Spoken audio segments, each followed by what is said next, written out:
Ang atong salmo nag-ingon, sa kanunay awiton ko ang kaayo sa Ginoo. Lingi ay mong tupad ing naunsay kaayuhan nga imong nadawat gahapon.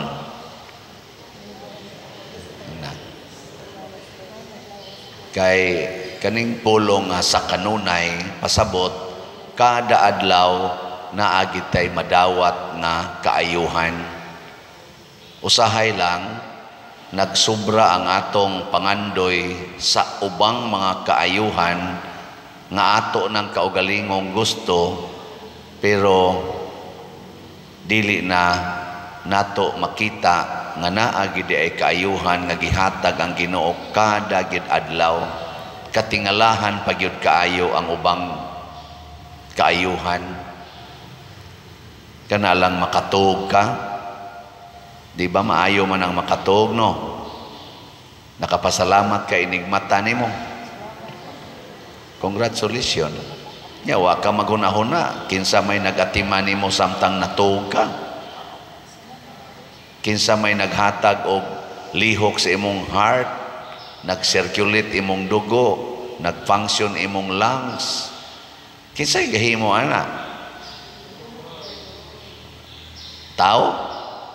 Imong bana, imong asawa, imong ginikanan.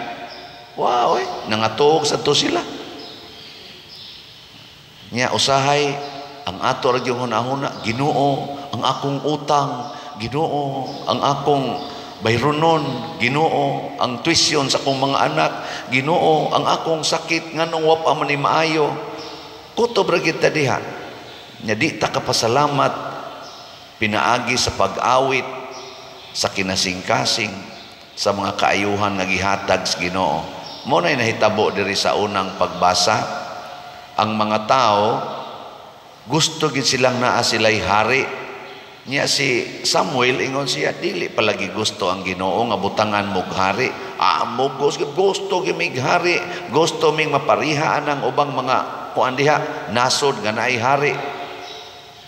Giing nang Samuel, mamugos gani mong pangayog hari, mauni mo hatag ninyog daghang kasakit, himuon mong ulipon, pahimuslan mo, kuhaon niya ang inyong mga abot, ang inyong mga income, hasta inyong mga anak, himuong ulipon. Ingon sila, bahala na, basta na alang kin may hari. Di ba naman na yung anak, no? Ayaw sag panguyab day, kay high school pa ka. Bahala na, basta na uyab, unahan ko na uyab, wapo kasway na uyab, ngina uyab. Di palagi gusto ang Ginoo nga manguyab ka, kay danghag pa kay kagnaong. Nindot ko na ako'y uyab, makauyab itag manuyupay, hindi, luspad lagi. Di ka mo luspad nga, wa man ay break ang manuyupay. Kauyab itag palahubo kay tanan, nabuntis wa katiwas, hilak-hilak. Ano tugot manis Ginoo nga gitagaan kong uyab nga ingon ani. Tagaag uyab ingon ani ikaw may namugos. Karon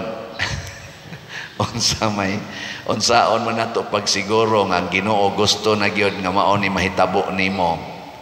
Unsaon man kanus aman ta makasiguro nga ang Ginoo gusto nga naatay hari, nga ang Ginoo gusto nga mauni ang atong buhaton. Kibaw mo?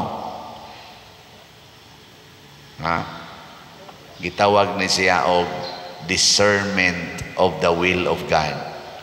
Discernment, ang pagtino sa kabubuton sa Ginoo. Samot na mong wakasabutan ang pagtino. Unsa man ang pagtino? Pagsiguro. Mo na gaan-gaan nga term. Ang pagsiguro nga mauna ni ang kabubuton sa Ginoo. Kibaw mo? Kibaw? Ako galisod sa kuanay, pero kami gitudluan man mi ana kay dito lagi mi sa seminaryo, amo man ginang sigurohon nga gitawag mis Ginoo aning among bukasyon. Kay kung di katawgon sa Ginoo aning bukasyon sa pagkapari, maordinahan ta, magsige ra gitag pangandoy nga maminyo unta. Mao na karon anay mga proposal nga kinahanglang himuong optional ang silibasi namong mga Katoliko, Roman Catholic priests. Himuon ang optional. Nigimok na sana. Ako, estudyante pa ko seminaryo, diha na sanang maong isyo ng mga proposal. Nga, karon gipropose na san. Sige kong hikap sa kong hawak kasakit na basta hawak na ako. Pananglitag ma-optional. Nya naagi mo tubay na ako. Kaya pa ba ka ha? Nagalisod naman ko, magsige naman kong tuyhad-tuyhad, iniglakaw na ko, pastilan, wala man sa na'y kapuslanan. Sa akong side, wala na'y kapuslanan, tingali ng optional silibasi. Ay, kaya mura mag, sa isinta na, ana. Pero naay gasigig propose, ana. Kinsa man ang gasigig propose, ang kanabang taong wa gyud ka pamalandong, wa gyud ka siguro nga, himoon baka kong Roman Catholic priests or dili? Ana. Kung gusto kang magminyo, dito ka sa laing sikta, malangit ramang yapon ka. Anglican, ato ka sa kaning Orthodox. Gusto ka, anak ka sa Aglipay o guban pang mga relihiyon. Nga, makapalangit nga po na. Discern well. O gani ka sa Roman Catholic Church, o di man magminyo, siguro nga. Di ka gustong magminyo. Ako sa una, ako magitong buwagan akong uyab. Nakaroon noon, na musod maginasunahon na may pagwa, kumudayon din hida. Man sad. Pero unsaon man pagsiguro, nga mao ni gustos Ginoo, musalig ta sa atong pagtuo. Una, balansihon gyud ang tulo ka gitawag man ninako og kaniba kaning atong kamera naman ay tulo ka tiil, no? Gitawag nag-triad, mag-camping misona, maghimo gani kag mga kanang butanganan, lungagan uban pa himo kag triad, sugang, sinugang.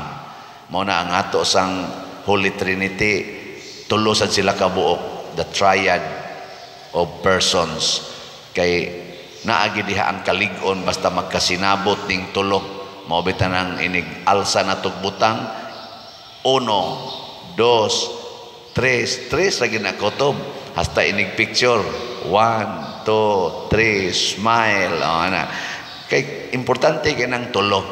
O para nako do natay tulo ka tawgon ba ni natog faculty or aspeto sa atong pagkatao nga maoy muhatag nato o kanabang inspiration to act nga mulihok ta tungod aning tulo. Unsa man ning tulo? Ang atong rason, ang atong emosyon, o ang atong pagtuo. So faith, reason, and emotion, kinahanglan magbalanse ni sila. Mag-agree na ganing tulo, ang imong pagbati, ang imong rason o ang imong pagtuo, magka-sinabot na gina sila. Wa na'y magsigig reklamo diha, kana mauna na'y will of God. Tagaan ta mong sample. Ingon, magminyo, dili. Imong rason, muingon dayon, na nakay trabaho. Ingon, dili pa. High school pa man ko. Wrong. Imong emosyon, sus, gagimok-gimok, kalami na yung igakos, kalami na yung idog. Okay kayong emosyon. Check. Faith. Mao ba ni makapalambo sa imong pagtuo? Makapaduol ba ni mos Ginoo? Isa muragwa, kaya di man sa kay ko hinimbahon. Wrong ang duha. Wrong ang reason. Wrong ang faith. Ang emosyon ray awas-awas. Ang sama na maayo na nga desisyon o dili? Dili. Sige, manguyab ko Lord, dili. Manguyab. Second year high school pa man ka. Unsa may imong reason nga manguyab ka? Ang akong emosyon na in love na. Unya, kuha naman sa ko, kana ganing teenager naman ko, manguyab na ko. Unsa may imong buhaton ining panguyab nimo? Kani man imo sulti. Ay, kuan magunagod kanang panguyab, igo ra man ang magtan-aw-tan-aw, storya-storya, holding hands, ana. Nya dili lang gid may mag-sex kay bawal man na siya, kay bawo man ko ana. I know that nga sala gid na siya. Ni balanse na ang imong reason ngadto sa imong faith nga sala na dili na maayo. Nya magkuyog mig panimba, maura na among date na mo serve mi sa church, di mi musakay anang motor nga way lisensya, nya di mi musuot sa hagunoyan, ana. Og naa ka ana, panguyab, bisag si kanyer high school pa ka. Ngano man, ang imong reason, og ang imong faith, og ang imong emosyon nagkasinabot. Sakto ba, dili? Anak, manganak pa mi Lord, dili na. Pila naman inyong anak? 5. Unsa imong trabaho? Housewife. Imong bana? Panday. Ang ngayon pa, dili na. Reason, ingon, di na pwede. Ang imong emosyon siya, nindot magyudugdog, Lord, oy, once a week lang god, ana. Narago na stupad na ko, ana, saon man gyud, lami man gyud kay na, bisag pari, lamian man ana. Ana, mao na emosyon. Oo, sakto man sad. Pero ang imong reason ingon ayaw na. Unsa may buhaton? Moingon dayon ka, magkondom lang oy, magpills lang or magpalaygit lang ko, magayudi lang ko. Moingon dayon ang imong reason, moingon dayon imong faith, oy, bawal na ha. Dili na gusto ang Ginoo ana, kay imo nang gipugngan ang kabubutos Ginoo. Nya moingon din imong reason, unsa ka fasting and abstinence na lang. Ana, ay naa man di safe period ang kanang dili fertile ang babay. Maulan na atong i-timing sa pastilan sa danaw, kadiyot ra man na kausa ka buwan sa mo na gitawag fasting and abstinence. Nya makapaduol na nimo sa Ginoo, kay ningon man ang Ginoo, take up your cross and follow me. Magkasinabot din mo ana. Mauday na inyong sundon. Unyag mamabdos gyud. This is the will of God. Di ba? Ginay manindog na ta.